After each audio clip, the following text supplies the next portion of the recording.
20 जुलाई से संसद का मानसून सत्र शुरू हो रहा है और राजधानी में बैठकों के दौर के बीच आज एक अहम बैठक रक्षा मंत्री राजनाथ सिंह के घर पर हो रही है। संसद के मानसून सत्र की तैयारियों पर राजनाथ सिंह के घर एनडीए की एक बैठक हो रही है, जिसमें गृह मंत्री अमित शाह, संसदीय कार्य मंत्री किरेन रिजिजू समेत एनडीए घटक दल के कई नेता शामिल होंगे। इस बैठक में मानसून सत्र की रणनीति पर चर्चा होगी।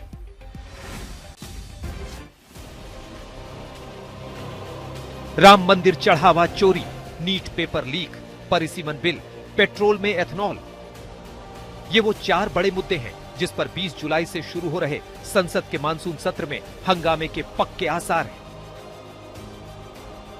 सोनिया गांधी की आवाज 10 जनपथ में कल कांग्रेस के बड़े नेताओं की बैठक में सरकार को घेरने का पूरा प्लान तैयार भी हो चुका है। चंदा चोरी, आस्था धोखा, भगवान श्री राम मंदिर को लेकर जो खुलासे हुए हैं, रोज नई नई बातें निकल कर आ रही हैं।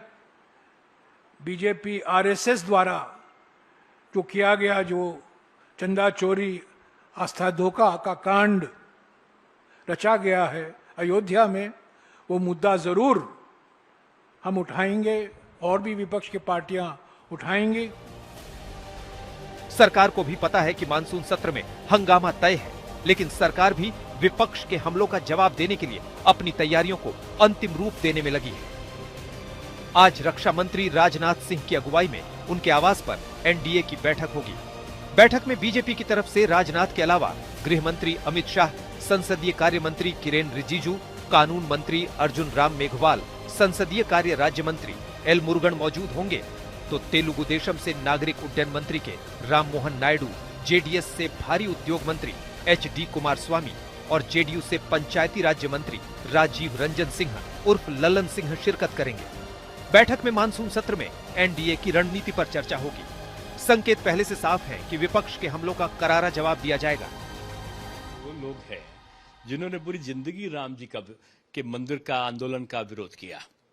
पतंगा पर नहीं मारेगा, जो छत पर लिपटे चढ़े थे गुम्बज पर, उनको वहीं चिपका दिया गया, वो जिंदा नीचे लौटे नहीं। हमको हिंदुओं के वोट की जरूरत नहीं है। राम काल्पनिक हैं, राम सेतु बंधु रामेश्वरम है नहीं, राम का जन्म कहां हुआ ये सिद्ध नहीं होता। ये बयान देने वाले आज राम जी की चिंता कर रहे हैं।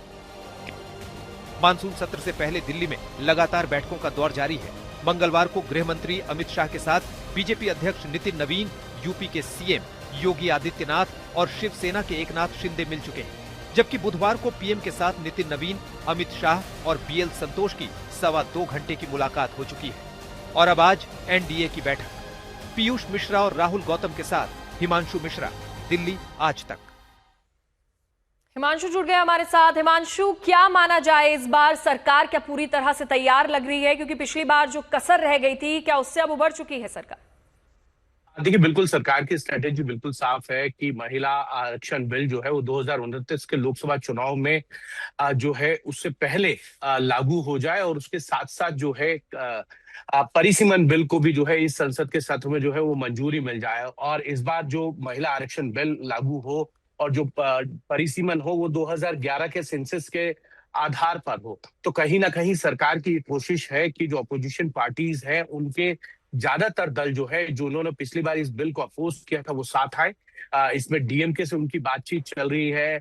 टीएमसी के जो बागी 20 सांसदों का ग्रुप है वो इस बिल को समर्थन कर सकता है। एनसीपी की तरफ शरद पवार की तरफ से ये साफ कर दिया गया है कि इस बिल के पक्ष में वो वोट कर सकते हैं आने वाले दिनों में जो है चर्चा करके। तो एक तरीके से अगर देखा जाए तो सरकार की जो रणनीति है वो इसी को लेकर है। दूसरा, आज जो है 11 बजे जो बैठक होगी उसमें एनडीए के सभी फ्लोर लीडर्स की बैठक होगी, और जब भी संसद का सत्र होता है उससे पहले ये बैठक होती है और संसद के अंदर जिन बिल्स को लाना है उनको लेकर बातचीत होती है। कौन से मुद्दे रहने वाले हैं जिस पर विपक्ष जो है वो चर्चा चाह सकता है या विपक्ष जो है हंगामा कर सकता है। उन सबको लेकर चर्चा होती है और सरकार किस तरीके से इन सब मुद्दों को पार्लियामेंट में टैकल करेगी, इन चीजों को लेकर एक प्रेजेंटेशन जो है वो हमेशा होती है। इस बार सरकार को लगता है कि राम मंदिर में चंदा चोरी की बात हो, नीट में पेपर लीक का मामला हो, या इस तरीके के जो मुद्दे हैं उन मुद्दों को लेकर विपक्ष जो है हमलावर होगा। और उसके साथ साथ विपक्ष ये जरूर चाहेगा कि महिला आरक्षण बिल जब लागू हो तो उसमें ये इंश्योर किया जाए कि हर राज्य में जितनी लोकसभा सीटें हैं उसमें 50% की जो है वो बढ़ोतरी की जाएगी परिसीमन बिल के अंदर।